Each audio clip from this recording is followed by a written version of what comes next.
السلام علیکم ورحمۃ اللہ وبرکاتہ۔ جیسا کہ پچھلی ویڈیو میں آپ نے دیکھا کہ میں ہمایوں کا مقبرہ دیکھنے آیا ہوں، اور پچھلی ویڈیو میں نے آپ کو عیسیٰ خان کا مقبرہ اور 700 سال سے ویران مسجد دکھائی۔ اگر آپ نے وہ ویڈیو نہیں دیکھی تو ڈسکرپشن میں اس کا لنک ہے، وہ ویڈیو جا کر دیکھ سکتے ہیں۔ تو چلیے آج کی اس ویڈیو میں آپ کو ہمایوں کا مقبرہ دکھاتا ہوں اور اللہ کی قدرت سے آشنا کراتا ہوں۔ ہمایوں کا مقبرہ اپنے آرکیٹیکچر کے لیے جانا اور پہچانا جاتا ہے۔ دنیا کے 7 عجوبوں میں سے ایک عجوبہ تاج محل ہے۔ کہا جاتا ہے کہ تاج محل اسی سے انسپائر ہو کر بنا ہے۔ اسے مغل بادشاہ ہمایوں کی بیوی حمیدہ بانو بیگم نے 1558 میں بنوایا تھا، اور اس کو ڈیزائن میرک مرزا غیاث اور اس کے بیٹے سید محمد نے کیا تھا۔ یہ مقبرہ لال پتھر سے بنا ہوا ہے۔ یہ انڈیا کی ان ہسٹوریکل پلیس میں سے ہے جس کی وجہ سے انڈیا کی اہمیت اور انڈیا کی شان، انڈیا کا وقار بہت زیادہ بڑھ جاتا ہے، اور دوسرے ملک کے لوگ ان عمارتوں کو دیکھنے کے لیے انڈیا آنے پر مجبور ہو جاتے ہیں۔ تو مسلمانوں نے انڈیا کو باغ کی طرح پھول سے سجایا ہے۔ انڈیا کی سرزمین پر مسلمانوں نے کیا کچھ نہیں بنایا جس سے آج بھی انڈیا کی اکنومی چل رہی ہے اور دوسرے دیشوں میں انڈیا کی شان بڑھ گئی ہے۔ تو مسلمان جہاں رہتے ہیں اسے دل سے چاہتے ہیں اور اسے ہمیشہ آباد رکھتے ہیں۔ حیرت کی بات تو یہ ہے کہ ان عمارتوں کو بنانے کے لیے اس وقت کوئی مشینیں موجود نہیں تھی، لیکن اللہ کے بندوں نے اپنے ہنر سے، اپنی فنکاری سے، اپنی محنت سے ایسی عمارتیں بنا دی جسے دیکھ کر آج کے انسان حیران ہیں۔ اگر اللہ نے انسان کو عقل نہ دی ہوتی، ہاتھ نہ دیا ہوتا، آنکھ نہ دی ہوتی، پیر نہ دیا ہوتا اور اتنا طاقتور جسم نہ دیا ہوتا تو انسان کیا ہی کر پاتا۔ فَبِأَيِّ آلَاءِ رَبِّكُمَا تُكَذِّبَانِ، تو تم اللہ کی کن کن نعمتوں کو جھٹلاؤ گے۔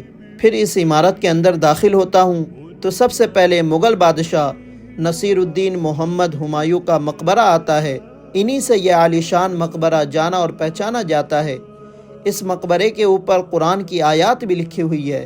ان کے علاوہ اندر اور بھی بہت سے مغل بادشاہوں کی قبریں ہیں۔ یہ تھے وہ بادشاہ جو کسی زمانے میں زمین کے اوپر راج کرتے تھے، عیش و آرام سے زندگی گزارتے تھے، عمدہ کھانا کھاتے تھے، عالیشان کپڑے پہنتے تھے، جن کے ارد گرد ہزاروں نوکر رہتے تھے۔ لیکن آج یہ سب زمین کے اندر لیٹے ہوئے ہیں۔ تو ہر کسی کو اسی زمین کے اندر جانا ہے۔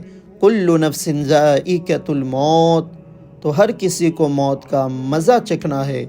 خاک میں ملے اہل شاہ کیسے کیسے، مکی ہو گئے لا مکہ کیسے کیسے، ہوئے نامور بے نشاں کیسے کیسے، زمیں کھا گئی نوجواں کیسے کیسے۔ تو چاہے تم کتنے ہی مشہور کیوں نہ ہو جاؤ، کتنے ہی دولت مند کیوں نہ بن جاؤ، کتنے ہی پاورفل کیوں نہ بن جاؤ، کتنی ہی بڑی زمین کے بادشاہ ہی کیوں نہ بن جاؤ، تمہیں بھی مرنا ہے اور اسی زمین کے اندر جانا ہے۔ تو اپنی مال و دولت، اپنے پاور پر فخر مت کرو، بلکہ اللہ کو راضی کرنے میں لگے رہو۔ یہ دیکھنے کے بعد میوزیم دیکھنے چلا جاتا ہوں۔ اس کے گیٹ پر ایک چھوٹا سا میوزیم بھی بنا ہوا ہے۔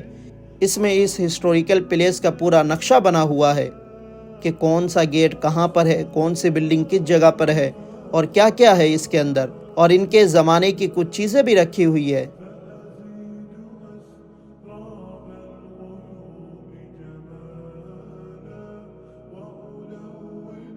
اور ایک بورڈ بھی لگا ہوا تھا جس کے اوپر اللہ کے ولی حضرت نظام الدین اولیاء کے دربار کی یعنی درگاہ کی فوٹو بنی ہوئی ہے، اور اس پر یہ شعر لکھا ہوا ہے: اگر فردوس بروئے زمیں است، ہمیں است، ہمیں است۔